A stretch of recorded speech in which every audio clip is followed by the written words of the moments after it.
Halo, selamat datang kembali. Hari ini kita mau ngobrolin sesuatu yang idenya mungkin terdengar mustahil.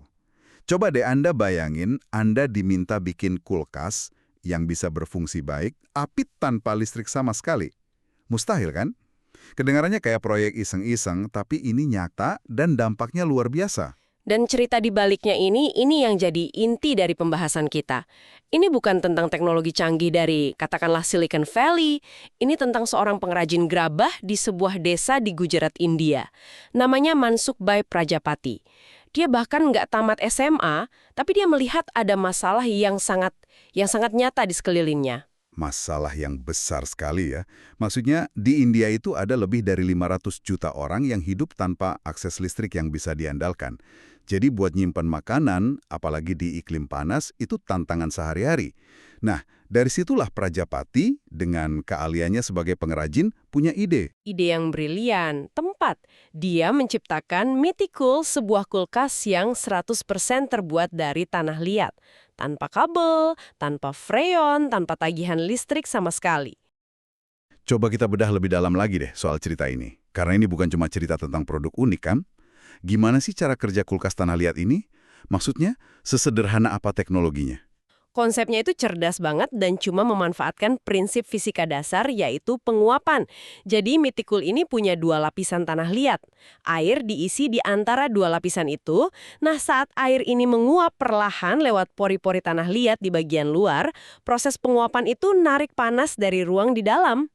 Oh, jadi dingin karena penguapan airnya itu?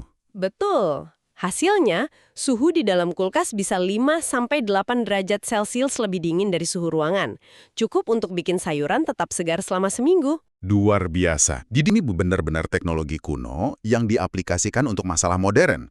Tapi yang lebih menarik lagi, seperti yang ada di sumber kita, dampaknya kan nggak berhenti di situ. Prajapati nggak cuma jualan produk dia. Dia membangun sebuah ekosistem. Betul, membangun sebuah ekosistem. Itu kata yang pas. Nah, ini yang membedakan inovasi juga dengan sekedar solusi darurat. Prajapati mengubah keterbatasan, nggak ada listrik, menjadi sebuah peluang bisnis yang luar biasa. Dia nggak cuma mecahin masalah pendinginan makanan, dia menciptakan industri baru dari nol. Dia mempekerjakan orang-orang dari desanya, ngelatih mereka, dan bangun pabrik. Dan dia terus berinovasi ya dengan bahan yang sama tanah liat itu. Seperti wajan anti lengket dari tanah liat yang harganya cuma $2, atau saringan air, dia benar-benar melihat potensi maksimal dari sumber daya yang dia punya. Nggak heran majalah Forbes sampai menobatkan dia sebagai salah satu pengusaha pedesaan paling berpengaruh di India.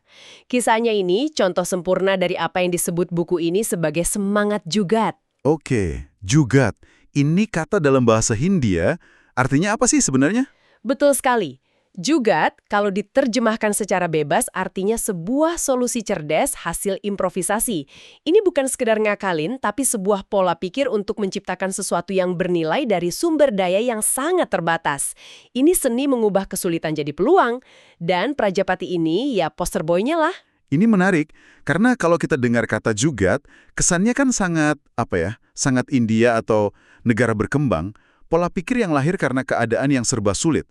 Tapi buku ini berargumen sebaliknya. Ternyata, kalau kita lihat sejarah di Barat, jejak-jejak pola pikir ini ada di mana-mana kan? Tentu saja, semangatnya itu universal, cuma namanya aja yang beda. Mungkin generasi yang lebih tua kenal sama karakter TV tahun 80-an, MacGyver. Dia bisa bikin bom dari permen karet sama penjepit kertas. Itu juga ada versi Hollywood. Iya, ingat saya. Tapi ada contoh yang jauh lebih nyata dan berdampak dalam sejarah. Salah satunya Benjamin Franklin. Benjamin Franklin, bapak pendiri Amerika Serikat itu, kok bisa dikaitkan dengan jugat? Franklin itu tumbuh di keluarga Puritan yang besar banget. Dia punya 16 saudara. Jadi sejak kecil dia sudah terbiasa hidup hemat dan efisien. Nggak ada kemewahan untuk boros. Nah, salah satu penemuan yang paling terkenal itu kompor Franklin. Waktu itu, perapian di rumah-rumah sangat nggak efisien. Banyak panas yang kebuang lewat cerobong asap dan butuh banyak sekali kayu bakar. Dan kayu bakar saat itu sumber daya yang krusial ya? Tepat. Franklin melihat masalah ini dan dengan sumber daya yang ada, dia desain ulang perapian itu jadi sebuah kompor besi cor yang berdiri bebas. Hasilnya, kompornya menghasilkan panas 2 kali lipat dengan menggunakan kayu bakar 75% lebih sedikit. Itu esensi juga, Fred. Melakukan lebih banyak dengan lebih sedikit. Dan yang paling menarik, dia menolak untuk mematenkannya, kan? Benar, dia ingin semua orang bisa meniru dan dapat manfaat dari idenya, tanpa harus bayar. Wah, ini mirip semangat open source zaman sekarang. Persis, dia percaya inovasi harusnya untuk kebaikan bersama. Contoh lain yang bagus itu Cyrus McCormick, penemu mesin penuai mekanis.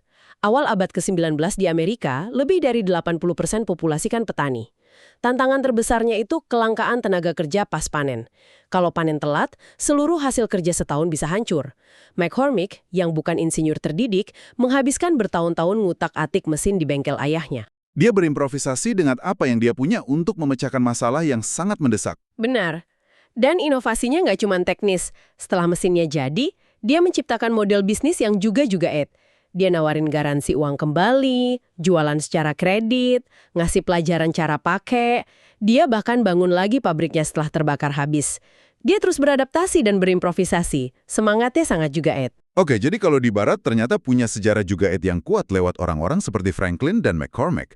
Kenapa sekarang justru model inovasi Barat digambarkan dalam buku ini sebagai sesuatu yang terlalu kaku, tertutup, dan boros? Ada pergeseran apa yang terjadi? terstruktur dan padat modal.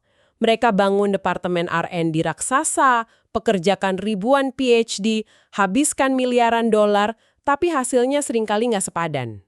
Ada contoh spesifiknya nggak? Tentu, lihat saja industri farmasi. Biaya untuk mengembangkan satu obat baru bisa miliaran dolar.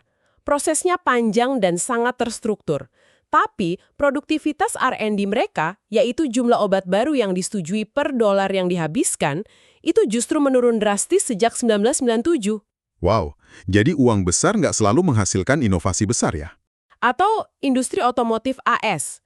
Di tahun 2007, mereka habiskan 16 miliar dolar untuk R&D. Tapi, pangsa pasar mereka terus anjlok dan akhirnya butuh dana talangan pemerintah. Oke, jadi model R&D yang mahal ini ternyata nggak seefektif itu. Tapi apa penyebabnya? Buku ini kan menyoroti sesuatu yang ironis, yaitu proses yang dirancang untuk kesempurnaan seperti Six Sigma justru bisa jadi penghambat. Kok bisa gitu? Nah, ini paradoksnya. Six Sigma itu metodologi yang diciptakan untuk meningkatkan kualitas dan menghilangkan cacat. Tujuannya kan mencapai kesempurnaan. 99,99966% produk bebas dari cacat. Untuk manufaktur ini luar biasa. Masalahnya, inovasi itu bukan proses manufaktur. Inovasi itu pada dasarnya berantakan. Tunggu dulu, tapi bukannya proses seperti Six Sigma itu penting? Kita kan nggak mau perusahaan mobil atau farmasi berinovasi serampangan. Di mana batas antara fleksibilitas juga ada kekacauan yang berbahaya. Pertanyaan bagus. Tentu saja struktur dan kontrol kualitas itu penting, terutama untuk keselamatan. Poinnya bukan untuk menghilangkan proses sama sekali, tapi untuk menyadari bahwa proses yang terlalu kaku bisa mematikan percikan kreativitas. George Buckley, mantan CEO 3M, perusahaan yang sangat inovatif, pernah bilang, penemuan pada dasarnya adalah proses yang tidak teratur. Anda nggak bisa menjadwalkan, dapat 3 ide bagus hari Rabu jam 2 siang. Itu nggak akan berhasil. Bener juga.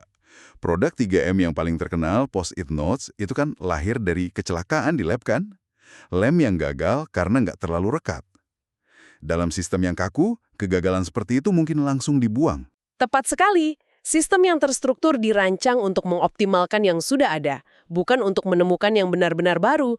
Sementara inovasi adalah tentang merangkul ketidakteraturan dan melihat peluang di tempat yang tidak terduga, bahkan dalam kegagalan. Sampai ke pertanyaan penting. Apa artinya semua ini untuk Anda yang lagi mendengarkan? Kenapa pola pikir Jugat ini tiba-tiba jadi relevan sekarang?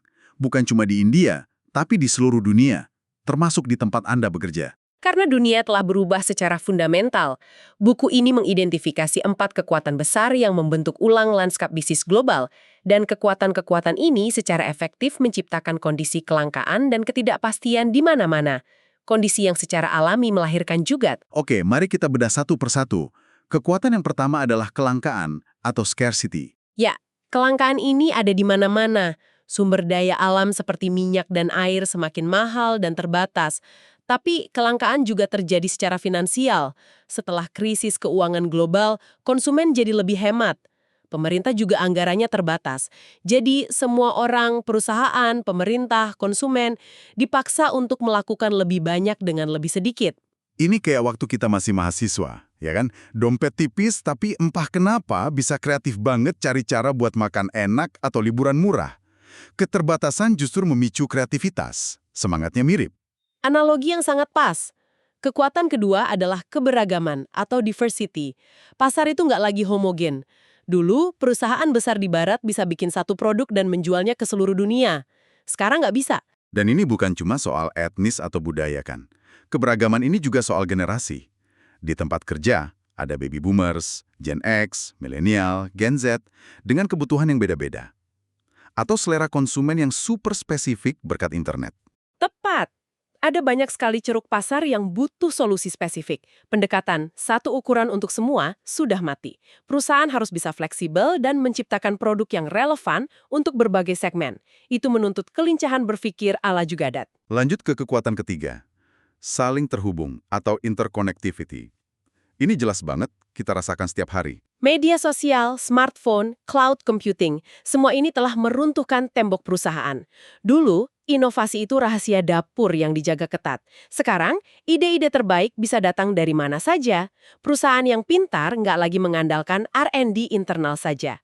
Mereka harus terbuka, berkolaborasi dengan ahli dari luar, dengan mitra, bahkan dengan pelanggan mereka sendiri. Dan ini kita lihat di mana-mana. Perusahaan yang tadinya sangat tertutup, sekarang malah bikin hackathon atau platform open innovation, mengundang orang luar untuk ikut memecahkan masalah mereka. Ini perubahan pola pikir yang drastis. Betul.